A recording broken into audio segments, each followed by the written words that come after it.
Welcome to the We Shine Well podcast, where I have real conversations with thought leaders in wellness to help you live your most vibrant, aligned, and purposeful life.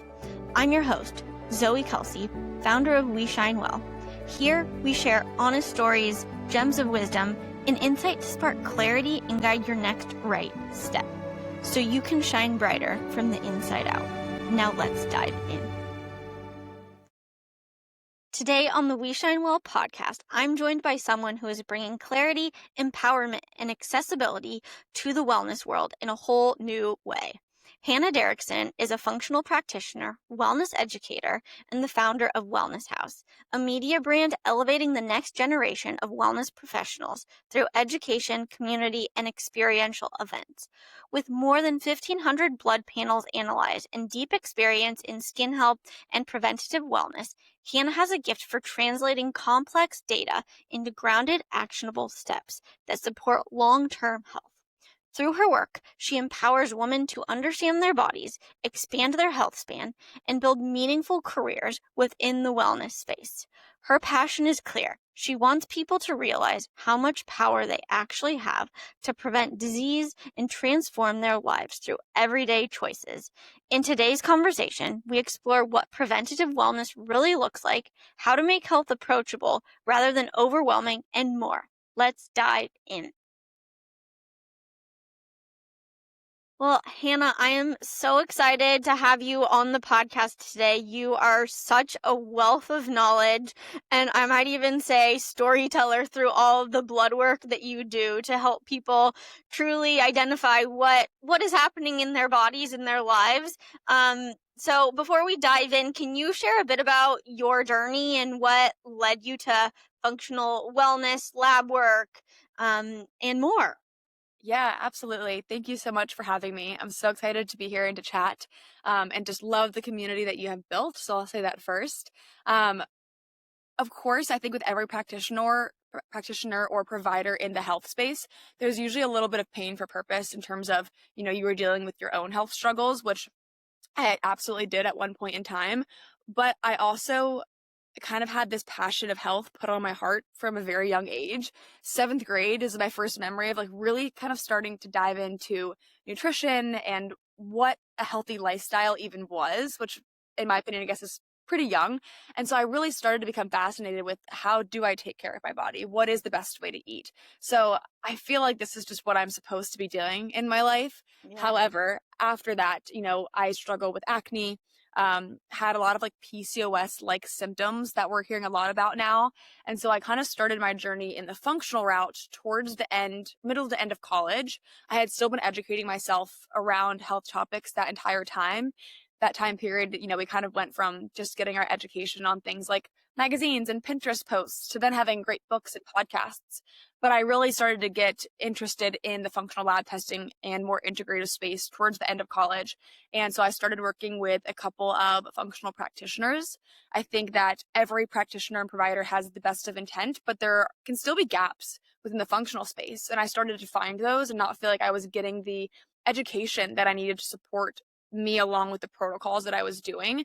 And so as I worked with several functional practitioners and conventional practitioners to get to the root of some stubborn symptoms, that is when I kind of got that more classic itch that a lot of people experience of, okay, I think I want to do this myself. At the same time, I was starting my corporate career in fashion and realizing I don't think this is what I'm supposed to be doing. So those two thoughts kind of collided at the perfect time. What was your major in college? Was it related more so to fashion or functional health? Yes, my major in college was marketing and fashion merchandising. Back then, the only really health-focused careers that you heard of were an RD or a nutritionist, which are great, but they just didn't, I don't know, intrigue me as much. So I always thought health is a hobby and my career will be something in the fashion world. So if I could go back, I'd probably switch my major to something more health-focused, but yeah, marketing and fashion merchandising. But everything in our journey leads us to where we are now. Yes. So you mentioned your journey of acne. How has your health journey affected even the specialties or clients that you attract in your practice? And I know every year you have such a wait list and demand, which is incredible. Thank you. I'm so grateful for it and so grateful for the clients that I'm able to work with. It definitely impacts the type of client that you work with. Even the energy of that client that seeks you out is going to kind of coincide with your health journey a little bit. I also think if you are working with clients that are experiencing symptoms that you once endured, you're going to be able to be so much more empathetic with them and understand what they're going through. And the compassionate component of this work, I think, is really important. So I work with a lot of acne clients and I'm able to empathize with them because I experienced it. A lot of family members experienced it. And it's a very isolating journey. And unlike almost any other health symptom, it's on your face, the most visible part of your body every day. It really impacts confidence. So acne is absolutely a big part of my work now. Gut issues, PCOS. So the metabolic world is something that I'm really passionate about, Mm-hmm. along with the world of longevity and disease prevention. So I think because I talk about that most often, I will start to get those clients that, I love working with the borderline type 2 diabetics who have a lot of power to not only, you know, work on those short-term symptoms, but prevent a lot of disease down the road. So acne, metabolic health, PCOS, those common things that we're hearing nowadays, I'd love to work on all of them. Mm-hmm. And even like in that vein as well, like what would you say like lights you up working with clients, because your approach is so functional and it's such a holistic approach of like what that outcome can be too. Is you're not just supporting your acne, but you are showing up with full confidence and just like health and feeling energized in who you are. Yeah, 100%. This work can be so rewarding, which is one of the greatest blessings of it. I always like to highlight for any other, fellow practitioners listening to this, we always talk about the wins, but there's so much troubleshooting in between there to get the client those wins. But when you hear someone who is a 16-year-old struggling with acne, that not only are they now able to go to school and not be worried about going to school and hanging out with their friends, but you also see the immense improvements that we've made in the blood work that they can't even really understand yet, how those are going to impact their health for the long run.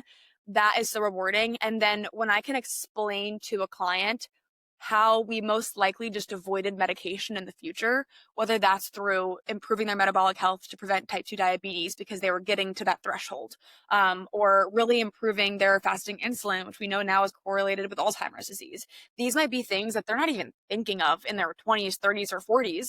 But if I can communicate, hey, all this work that you're doing is not only improving the symptoms that you're experiencing right now, but you're actually benefiting your 60, 70, 80-year-old self.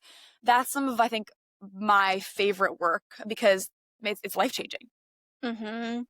And it's so powerful because people are coming to you as their own advocates, and you are truly their own advocate for their health and how you're supporting them in like your practice. So like you as a practitioner, you have read over 1,500 lab panels. So is there like a through line that you've seen in a lot of these, or patterns or warning signs that often get overlooked? Yeah, absolutely. So blood work is one of my favorite testing modalities to use. Obviously, within the functional lens, you've got the GI map, you've got different hormone tests, and I use a plethora of all of those. But I have every single one of my clients do blood work. Not only is it accessible to help kind of, recheck in on things from a cost perspective, but I also, in terms of education, if they, gosh forbid, have to go to the hospital or even just get some blood work back from their PCP, I want them to have a general understanding of what they're looking at. So even if they're not working with me in 10 years, they kind of understand what's going on in their body. So because I'm able to look at blood work so often, there's definitely some through lines. One, I'm very passionate about the message of fasting insulin. In all the blood work that I've looked at, I get a lot of blood work from PCPs or doctors, even those who are nearing that type 2 diabetes mark, and not one of them has had their fasting insulin tested. Dr. Mm-hmm. Peter Attia. I'm not sure if you're familiar with his book, but Outlive is a great book. And he talks a lot about just the impact that fasting insulin has on every single major disease. And so Mm-hmm. it creates a lot of short-term symptoms in terms of, weight loss resistance, a lot of acne because it triggers testosterone. So my mission is to have everybody I know have their fasting insulin tested each year.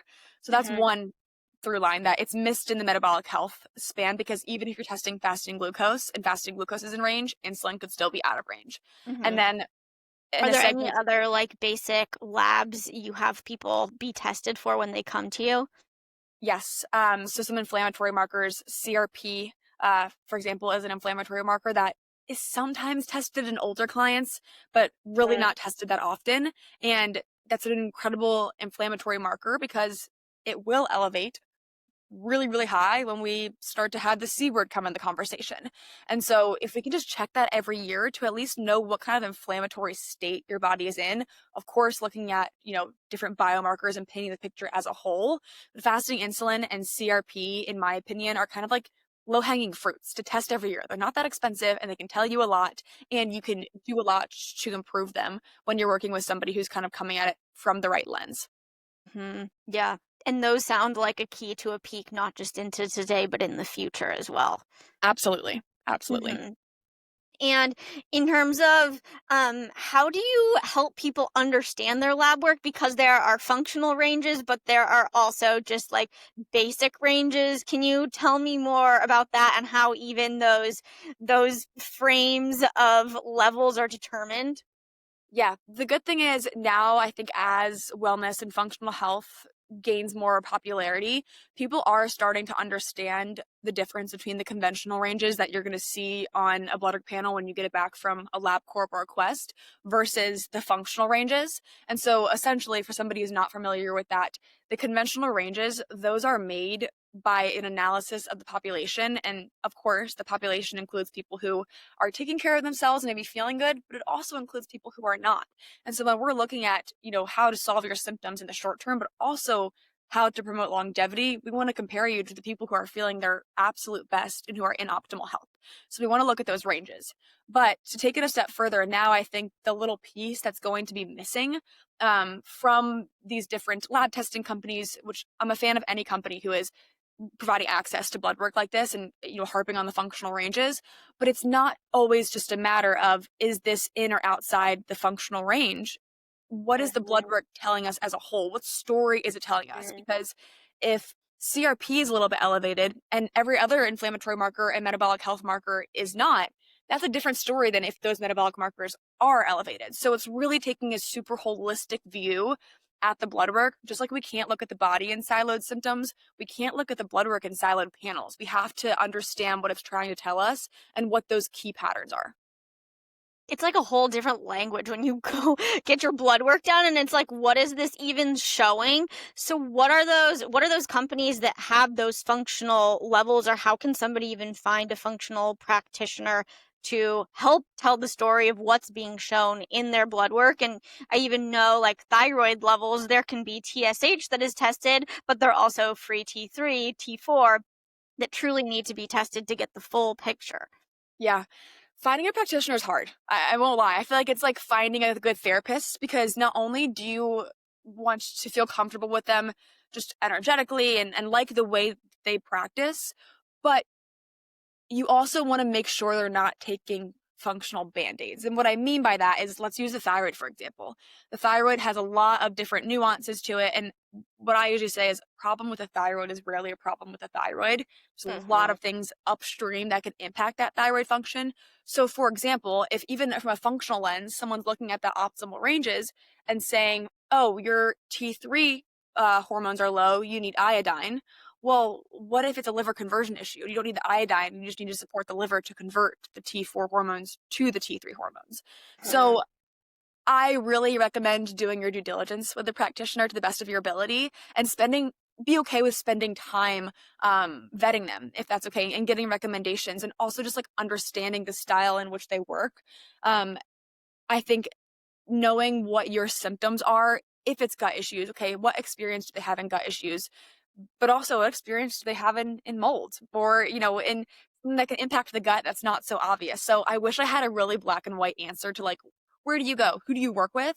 But I think it's really dependent on, how you work as a client. Do you need to be in person? Can you be virtual? What are you working on? And are you looking to do a 6 month, stint with a practitioner, or are you looking for a practitioner to be on your team for years to come as you move through different seasons of life? It's literally an interview process to find somebody who is the best fit for you. And personally, I've had my own health journey and been to so many functional practitioners, naturopathic practitioners, and all of them can be great. But I've like finally found one that has helped just like unlock all of this from like gut and thyroid and hormone stuff, and having it all be integrated through like word of mouth recommendations too. That's like powerful, and hearing like how has somebody helped somebody else, and do you need that person in person like you mentioned, or what is your overarching intention to go to somebody, because it's so powerful when you do find that person, even like working with you too. It's like that's that unlock of how can I become my own advocate, but also find like safety and comfort in knowing this practitioner has my back and is also supporting my own education and providing options of ultimately it's the client's decision. Yeah, 1000%. And I think that being a practitioner is hard. The body is so complex. There's so many things to look at, right? And so something that I've said from the beginning of my practice is that this is probably not the best marketing, but it's honest marketing in a way, is I never promise results in a certain period of time. You will see a lot of marketing that's like, heal your gut in 3 months. What I have a perfect example of a client like that who did a program with another practitioner. Her gut was not healed in 3 months. We started working together and we found mold in the home, in her office, found a lot of mold in her body. Takes a while. And so then when you set the client up to think that they should heal in 3 months and they don't, it creates this distrust with their body of like, oh, well, I couldn't do it. My body failed me. And it's like, no, no, no, there's so much more behind the scenes.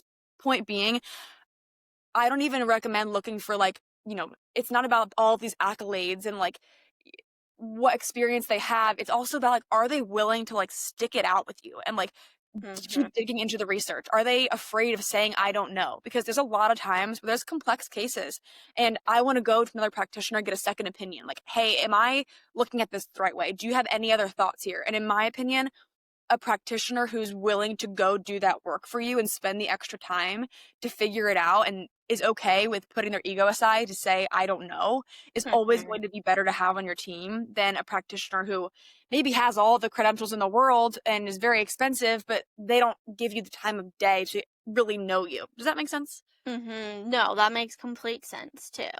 And it sounds like it can even be a red flag in a way if somebody just might have all of the answers, or is doing all of the lab tests that might be overly expensive, or all of the supplements as well. And how, just kind of like in that vein as well, like what are your thoughts on all of these different lab tests out there that are worth the hype? Like there are food sensitivity tests, there's Dutch tests, there are stool tests, and everything under the sun these days that you might want that is also very marketable. But how do you determine what is right for a client and cut through that noise? Yeah, that's a great question because it's hard. And I actually don't feel like that's taught or really even spoken about in some of the practitioner certifications that a lot of us are going through, because it's exciting for the client to do a lot of lab tests. They feel like I'm going to get a lot of answers. Great, it's going to fix it. But on one end, if you're not doing the work prior to those lab tests, optimizing your environment, nailing in your nutrition, making sure your sleep habits are great, those kind of things, there's no point in spending the money on the lab tests. And then secondly, when you are bringing in a lab test, I always challenge myself as a practitioner of, if I run this test, how is it going to inform my protocol decisions? Because if the results of this test wouldn't really change anything about what I'm doing in the protocol, why am I running it? Like, am I running it just to try and find something else? And there's also an element of, you can keep running lab tests, and as long as you're looking, you're going to find something. And there can be a way where also you have to understand your client and their nervous system, because, for example, there is a test called the Total Tox Panel by Vibrant Labs. Incredible test. I love it. It shows you mold, metals, and environmental toxins. It shows you a lot. So for a client who is not as regulated in the nervous system, it can be very jarring for them to see all of those toxins listed out, and it works them up more than it helps them. So it's really about knowing your client, knowing your protocol strategies, and kind of like knowing when to pull trigger on those lab tests to get them to the next phase of healing. And then also taking into consideration just the tests that can be done annually for optimization and prevention. Mhm. So from that client standpoint too, we're interviewing, we're finding this practitioner that is a true fit for us based on our needs, our intentions. We're getting blood work done to not just see this point in time, but longevity with those functional levels as well. And it's just so apparent that preventative wellness is something you're deeply passionate about. So what does true disease prevention look like in everyday life, and why do we underestimate how much power we have? Yeah. And I think that it can be scary for us to know how much power we have to prevent Mm, because that puts the responsibility on us versus this was unpreventable. It just happened. And don't get me wrong, there are absolutely cases of diseases that just don't make sense. And so if anyone who is, listening to it that has had one of those diseases where they feel like I lived a really healthy life, I did whatever I could, I never want to place blame on the client in that sense. But I also want to create awareness where we can around what we can do. So the first, and in my opinion, the most low hanging fruit is that metabolic health, because even thinking about what does cancer feed off of? Sugar. So if our mhm, glucose is super high and our insulin is not working optimally, that's going to not set us up for prevention. So always looking at that metabolic health, your glucose, your hemoglobin A1C, your fasting insulin. And if you are somebody who's, more insulin resistant or runs that way, checking things like leptin and C-peptide to help understand metabolic health. Your inflammatory markers, that CRP, homocysteine, the basic blood work that can just be so helpful.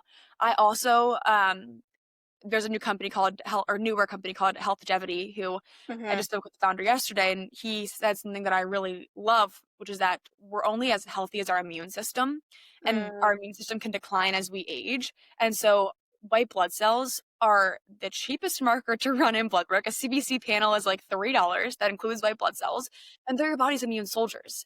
The range mhm, conventionally is so wide. And so if we looked at that functionally for everybody, I truly believe we could prevent so much by understanding how burdened their immune system is.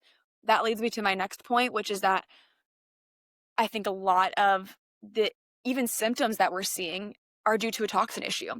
mm, Environmental toxins, molds, metals, megatoxins, we've heard all of these things. And there's absolutely a balance of not being scared to live your life, but there's also a route where we need to be educated on them to understand how to best support our body to live in the world that we currently are in, and know that this just is what it is and we can only control the things that we control. So I think decreasing your body's toxic burden and that total infection load, fungal infections, bacterial infections, to help your immune system work more optimally, have the metabolic component under control, and then also support our cells, which is a whole other conversation, but really supporting our cells, which in my opinion are at the root of everything.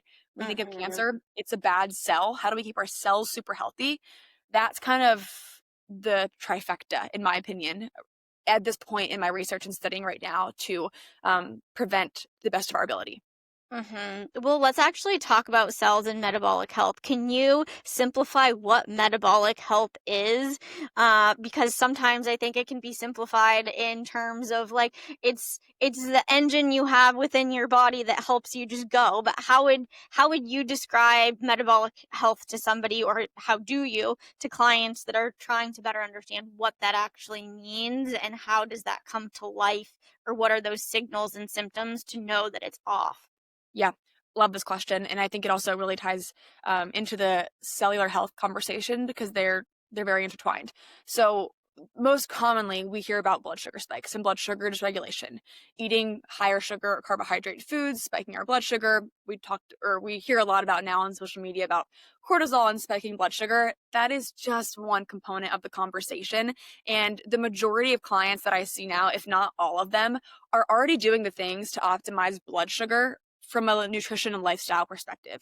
They're focusing on protein, they're focusing on strength training, and so on. I think we can get that knowledge. If you're somebody who's interested in health, you're getting that now from your podcasts and social media, which is great.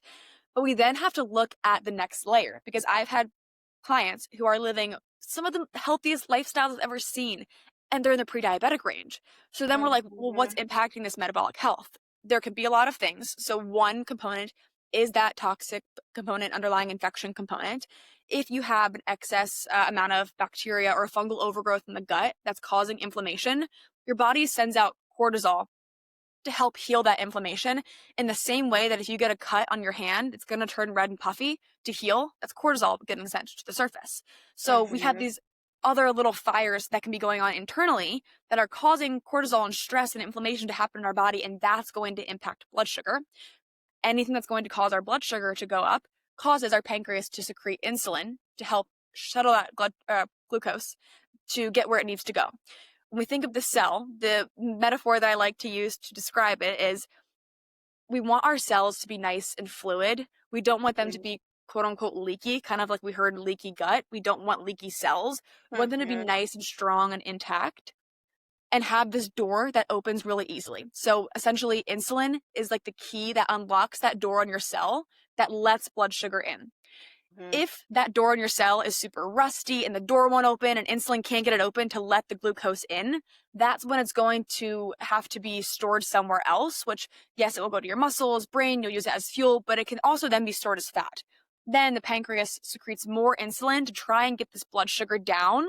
Cell's not going to let it in, and therefore you have that metabolic inflexibility and that insulin resistance. And you can kind of control your blood sugar with diet all day long. But if we don't fix those cells, then you're still going to have that same problem where the door can't open and blood sugar can't get in. So when we think about fixing the cells or why they're maybe rusty and not opening in the first place and leaky, that's where the toxin conversation comes in. Things like mycotoxins, heavy metals.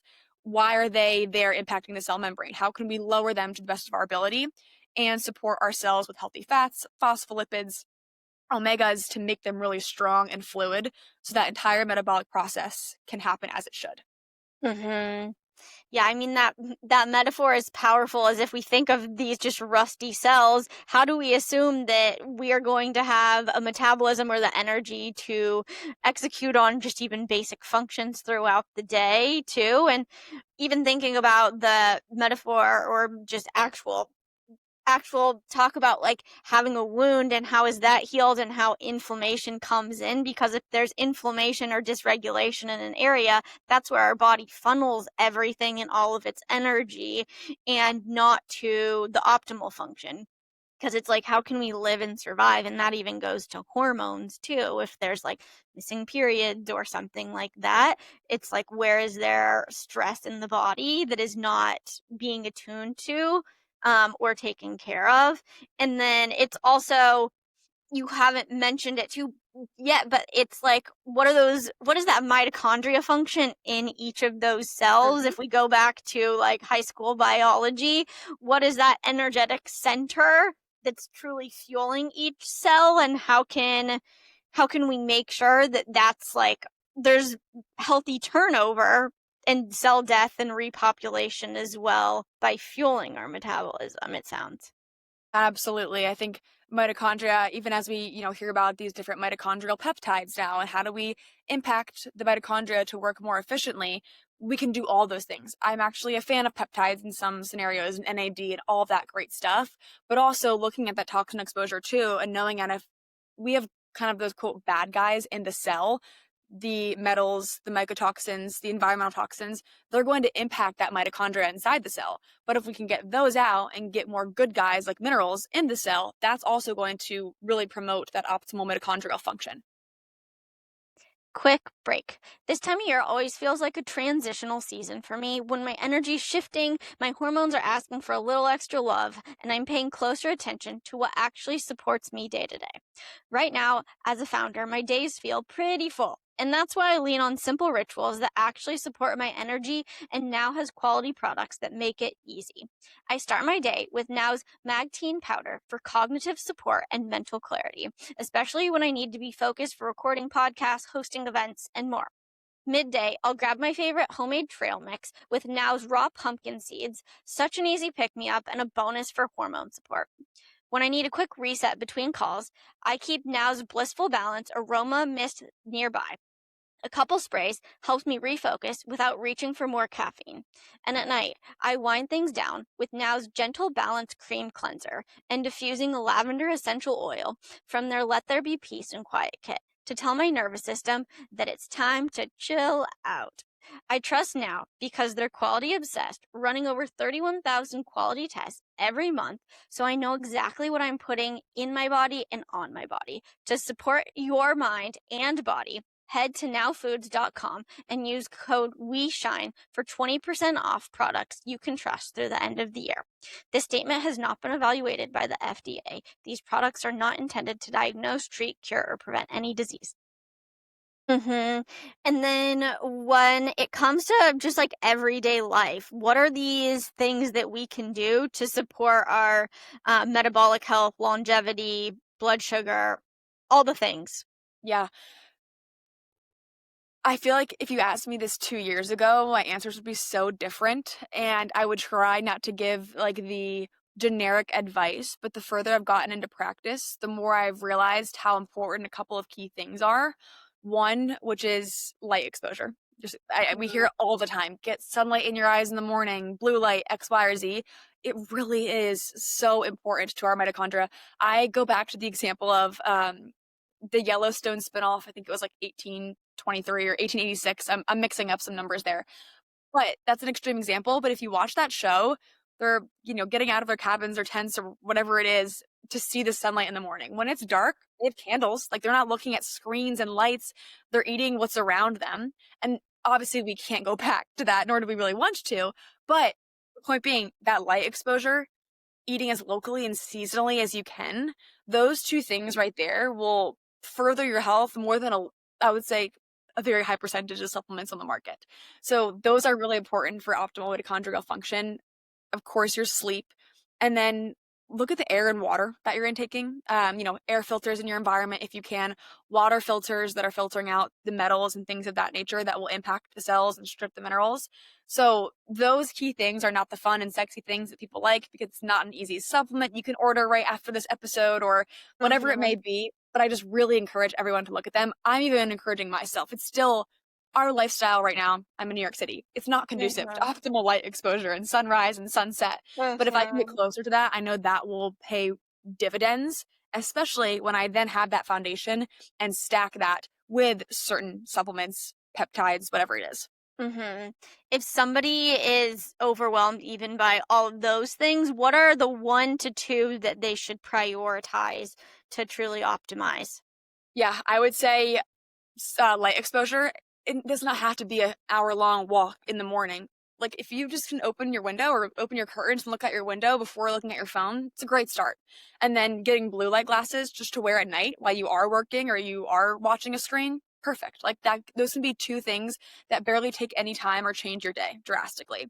And then I would say the food. Even if you can't get all of your food from a local farm, again, I'm in New York City, but going to the farmer's market every Wednesday and at least getting some meat that I can put in the freezer that's near me or getting my eggs from there, that can be helpful just to improve the quality of the food a little bit. Those 2 things, again, that's going to help decrease your toxin exposure, fuel your mitochondria, the whole thing. They'll go much further than it seems like they do on the surface. What are those most common toxins that are in households these days? Yeah, mycotoxins. It's a scary conversation, I feel like, because people hear mold and they get really freaked out.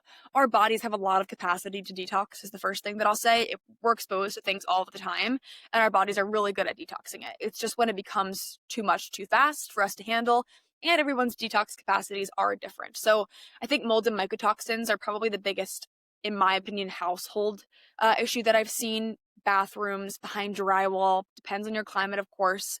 So even getting an air filter or just doing simple things like a really good bathroom deep clean. PJ Harlow is a great person to follow on Instagram for anybody who kind of wants to slowly start optimizing their home environment when it comes to mold.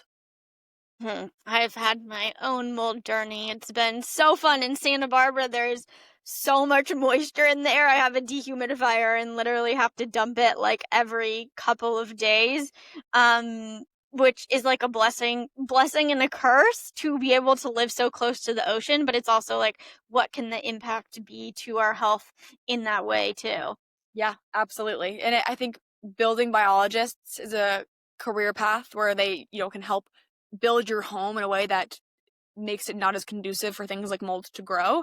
I think that's going to be an interesting career path to watch over the next couple of years. I feel like it will Mm-hmm. flourish.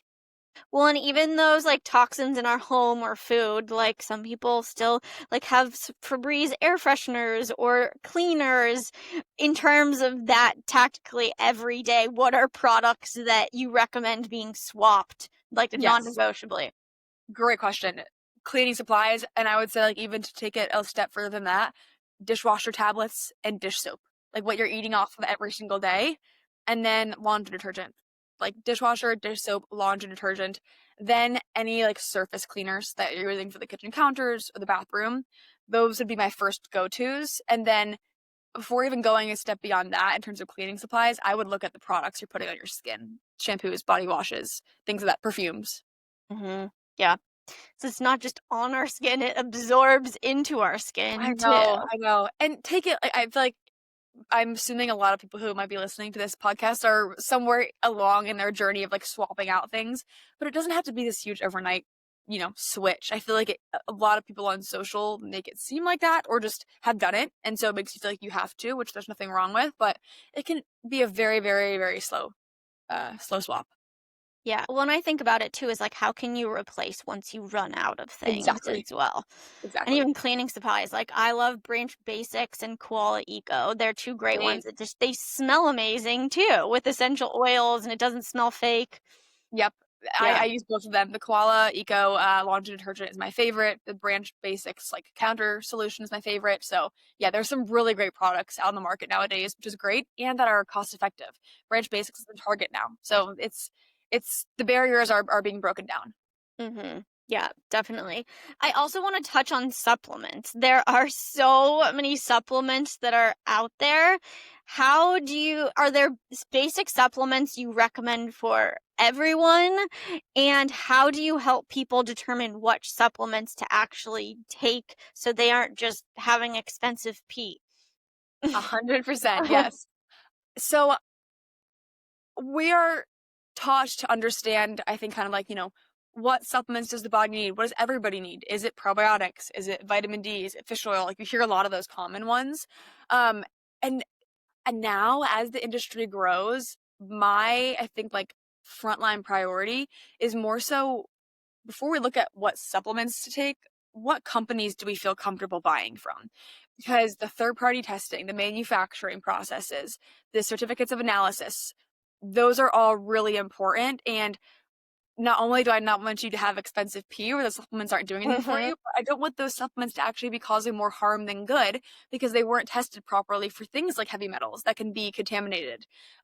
So I really have been harping on just like the quality of the company, their mission, the founders, what corners they're looking behind to make sure that you're getting the highest quality supplement in your product, but also the most bang for your buck where you're spending your money on that.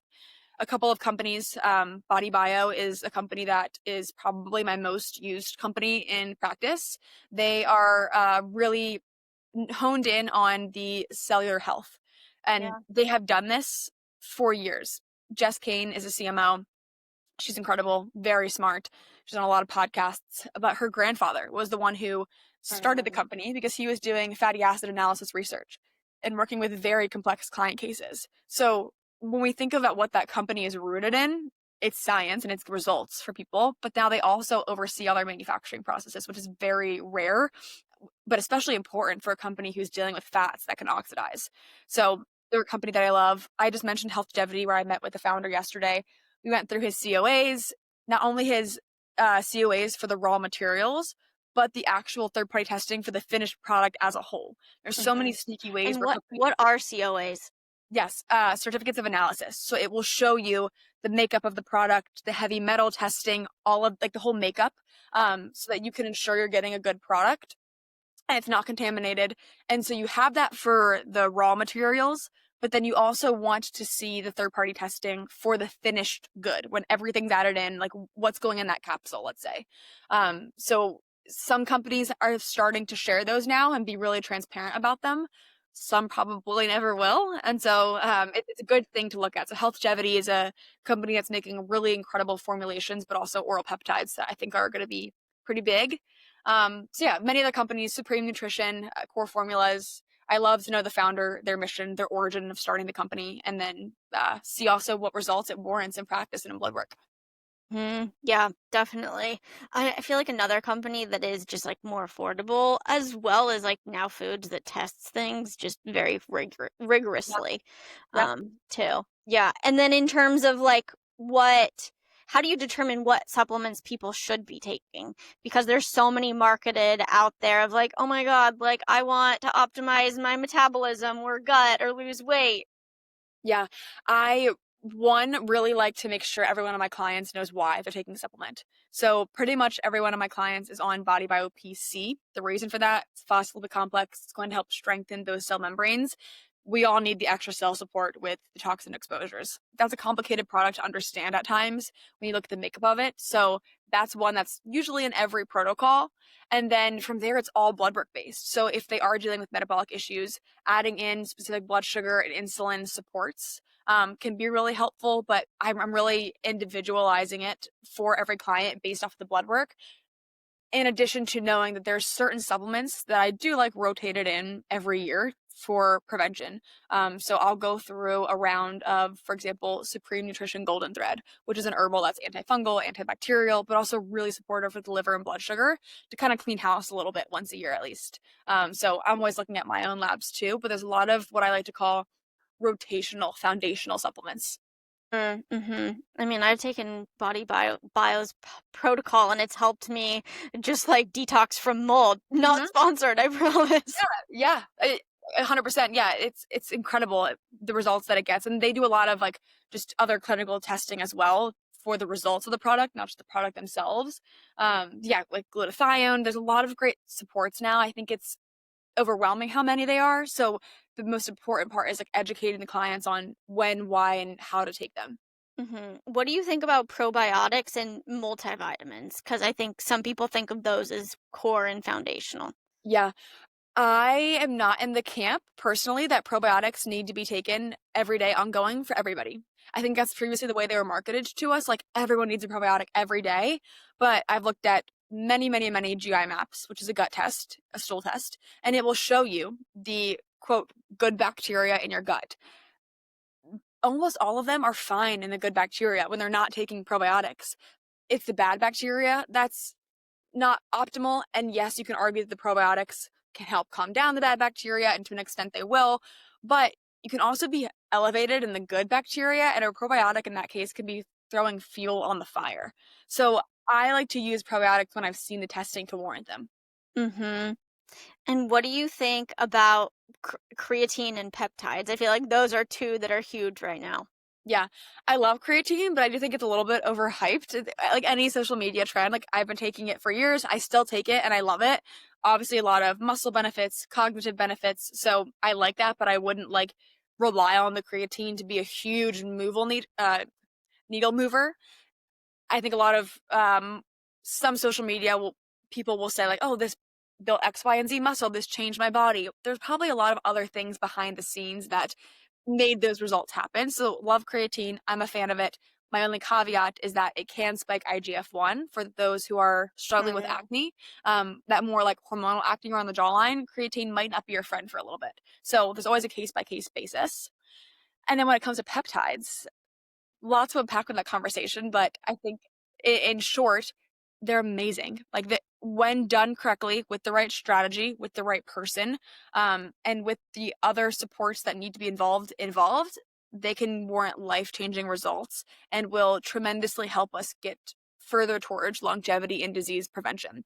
There's a lot of talk, especially in the GLP-1 space, and so I think just as a consumer, taking that with a grain of salt and really educating on not just there's so many other peptides aside from GLP-1s that I think aren't getting the hype they deserve. So looking at them from a bird's eye view, and understanding what might be good for your body, but it's tricky. Education on them, I think, needs to come out a little bit more beyond the GLP-1s because there are also a lot of nuances to them.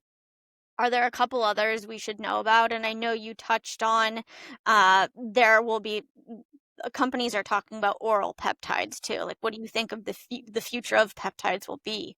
Yeah, so BPC 157 and KPV, those are two peptides that have been effective orally. Most peptides are most effective subcutaneously, and BPC and KPV can both work in the gut. And so we've seen a lot of benefits with them orally for clients who are dealing with things like stubborn candida, leaky gut, and really need support with the lining of the gut there. They're both very anti-inflammatory. KPV could actually be great in circumstances with mold. So I think Mhm. BPC and KPV is something that a lot of people are already doing and maybe just not talking about it, but are incredible tools and will be more mainstream orally in the next couple of years, if not sooner. So BPC and KPV are definitely a couple or two oral ones that I think will probably get the most hype. Mhm. Yeah. And when if somebody's trying to figure out what peptides to take or even supplements, it sounds like it all goes back to lab work and working with the practitioner. Lab work and your goals, yep, because I think, if you're somebody who's optimized in your lab work and you're feeling pretty good, you can then use peptides to optimize and for longevity and support the immune system and use them just rotationally. So I think at that point, also working with a practitioner that's certified in peptides. What I'm working on getting is a certification from Dr. William Seed's Institute, who is one of the pioneers in the peptide space. So looking for Mhm. companies or practitioners who are affiliated with that could be a good starting point. Mhm. And then you mentioned rotationally taking different supplements. How do you know when a supplement is no longer serving you or swapping it out or just going back to simplicity? Yeah. When it comes to a lot of like the herbals and things that are impacting the gut, or that are killing things in the gut, I always consider that rotational because I never want to be constantly taking something that's antimicrobial or antifungal. Our bodies and guts do know what to do. They sometimes just need the nudge in the right direction. So anything, even berberine, for example, is one that is obviously most marketed for blood sugar and kind of quoted as nature's GLP-1, which I think is a not a totally accurate claim. Lots of great blood sugar support, but berberine is also antimicrobial. And so if you're taking it for blood sugar every day, it's also going to be impacting your gut. And that's one that, in my opinion, should be rotated.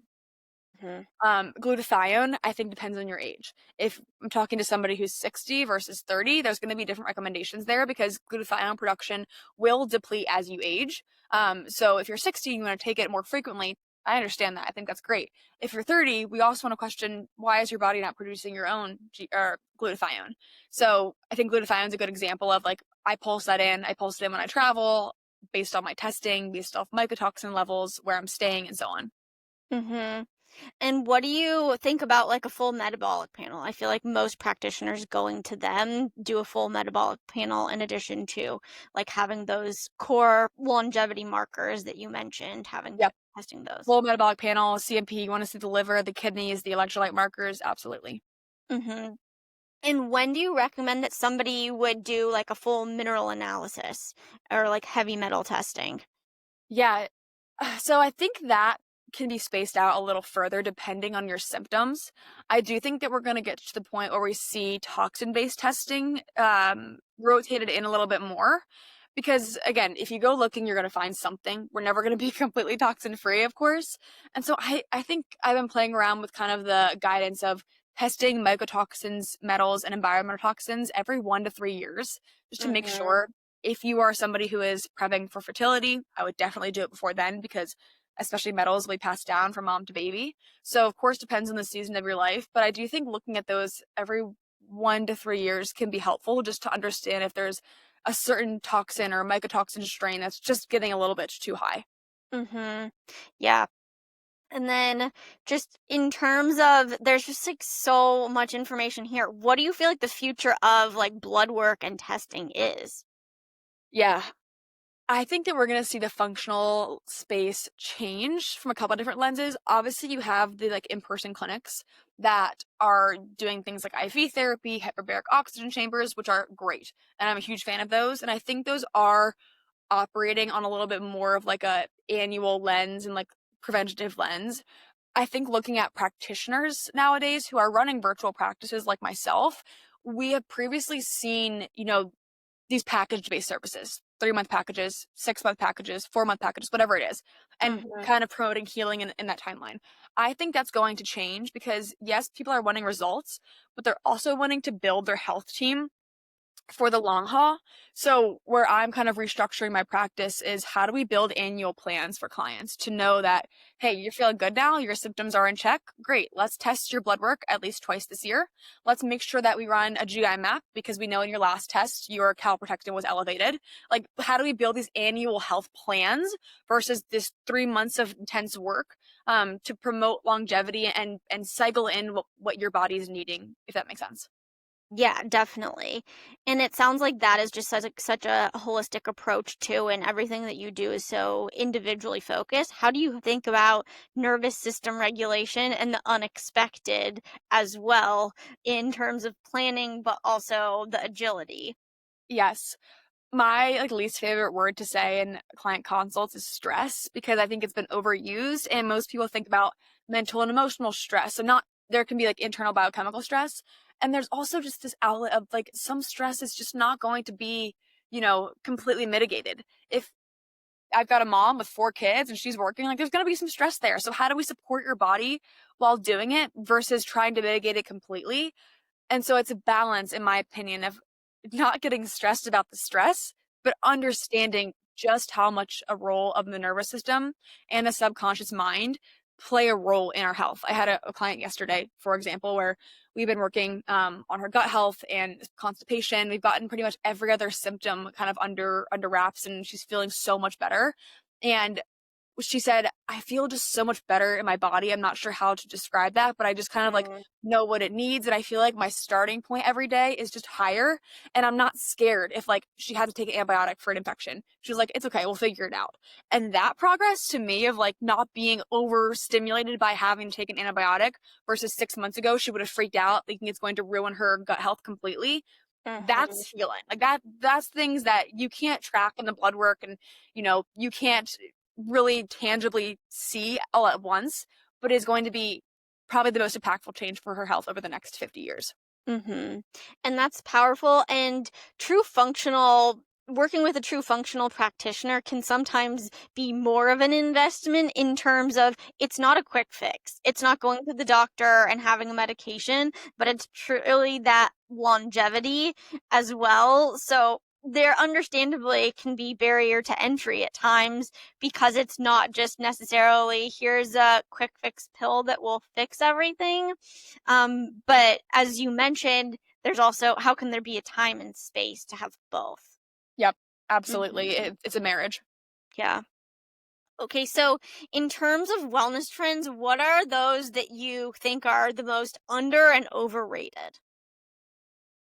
Well, that's a great question.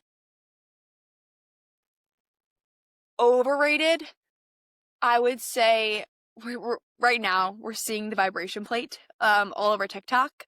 And I always say you can never go wrong with supporting the lymphatic system, but I talk to so many people where we're working on the foundations of their health and they're so quick to get a red light and get a vibration plate because we see that and I have both I'm a fan of both of those things. Mhm. But they just I feel like they're coming like long before they should in kind of terms of order of operations of healing and really Mhm. creating that healthy foundation. So the red light, the vibration plate, all these fun biohacks, for lack of a better term, I think are great, but they're overrated because they're not what's going to truly get you the results. They're simply like icing on the cake. And then Mhm. underrated, I think I'm going to say oral health. Because Mhm. as we dive into the gut, especially, and everyone's focused on gut healing, we're kind of forgetting about our oral health, which is directly correlated with our gut health. And also now we're seeing a lot of research around its correlation with different diseases. And so I think really nailing down your oral health in some cases is probably controversial, but seeing a biological dentist and making sure that there's no, underlying infections or cavitations or history of root canals or, fillings and amalgams that can be contributing to the metals in your body. There can be a lot that comes from the mouth. And so I think prioritizing oral health is a little bit underrated. Mhm. I talked to a biological dentist recently, and it is insane. My mind was blown how much your oral cavity is affected from your like gut and hormones. And we were talking about like womb healing and like the heart and brain connection and all of that. It's wild. It's crazy. I've said for the past like 6 months to a year that I think the two career paths that will see kind of blow up in the next 5 to 10 years, the biological builder for like the house to make sure it's not susceptible to mold, and a biological dentist. Yeah. I think you might be spot on. So, bringing this all together, like practitioners and yourself, you hold so much and even the emotional side. So, what does this emotional load look for you? How do you manage that? And can you touch on Wellness House as well? Yeah, absolutely. So in the practitioner space, or the functional space, I should say, we're now seeing this new career path emerge for practitioners that you're not only able to help clients, but you're able to have your own business and be an entrepreneur. And in no other field of medicine and health is the person really tasked with running the practice and getting the client results and running the business and making sure they have enough to pay their bills and then some and getting the fulfillment from their career. It's a lot to hold at once when you think of, the energy and the draining components that can come from running a business and the trials that can come with that. And then also the challenges that can come with healing people and helping them through emotional work. It's a lot at once. And when you're in a hospital or a traditional doctor setting or a dentist setting, like, yes, of course, someone might own that clinic or practice, but they typically always have a team around them to help and front desk staff or whatever it is. And so a lot of us practitioners are starting out as a team of one and are Mhm. solopreneurs. And yes, we might hire as we get more down the road, but a lot of these practitioner certifications, which I'm a fan of, they harp on the fact and kind of market on the fact that, hey, you can make your own income, you can work from yourself, you can work from anywhere, and that's all great, but they're not showcasing, the hardships that can come behind the scenes there. And so with Wellness House, I started it for a couple of reasons. So Wellness House is a media company for practitioners, health coaches, and wellness experts. We've just launched a couple of months ago, and we launched with our first arm of the company, which is a membership platform. The membership platform is really centered around a couple of things. One, education, because again, in this functional space, I always get asked, what's the best program to go through? What's the best certification to take? And my answer is none of them. That's like the jumping board. It all matters what you do after that period of time. And it's now this kind of like first industry where it can be the Wild West and it's not structured. It's not as regulated. And so I wanted to kind of bring some like extra accountability and extra structure to practitioners. So we do monthly case studies. Yes, there's research. Yes, there's podcasts that you can listen to. Yes, there's more schoolings you can do. But in my opinion, nothing is more impactful from an educational lens than seeing the real protocols that got real results for real clients. And so you can take little bits and pieces that feel good to you and then implement those in your classes to better serve our clients. So we've got case studies once a month from practitioners and doctors. We have master classes on specific topics and brands. In our practitioner certifications, you're typically taught a couple of different supplement lines, but there's a lot of great companies like Healthgevity, I mentioned, emerging with oral peptides. And if you want to know how these formulas can impact our clients through their protocols and how to use them. So I had the founder come in and educate on that. So we're educating on a number of different topics, the master classes. And then we also have what we call our live house sessions, which is an hour-long call every month where you can get on, you can bring client cases, you can talk through business issues and kind of have this community of people who are dealing with the exact same things as you and can provide some perspective. And we've got a whole other wellness vault of resources, clinical pearls, studies, reference lists in our membership, and a community forum. We have so many practitioners who will say, hey, here's this blood work. Like, can I get a second pair of eyes on this? This is what I'm thinking. And so to really bring that camaraderie and going back to my point in the beginning of the episode around, not being afraid to say, I don't know, and asking for second opinions, it can be hard to build that network to ask second opinions. And so Mhm. with Wellness House, we're really trying to build that for practitioners and provide some accountability, education, and just community. Hmm. That is so powerful, and it just seems like it is so needed, and I'm glad that you're just creating this too.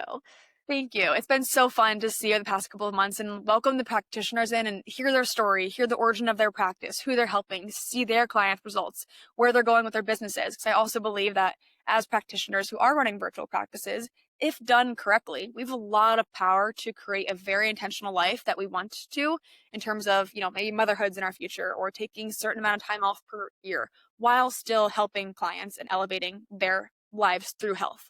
So it's really exciting. Well, congratulations.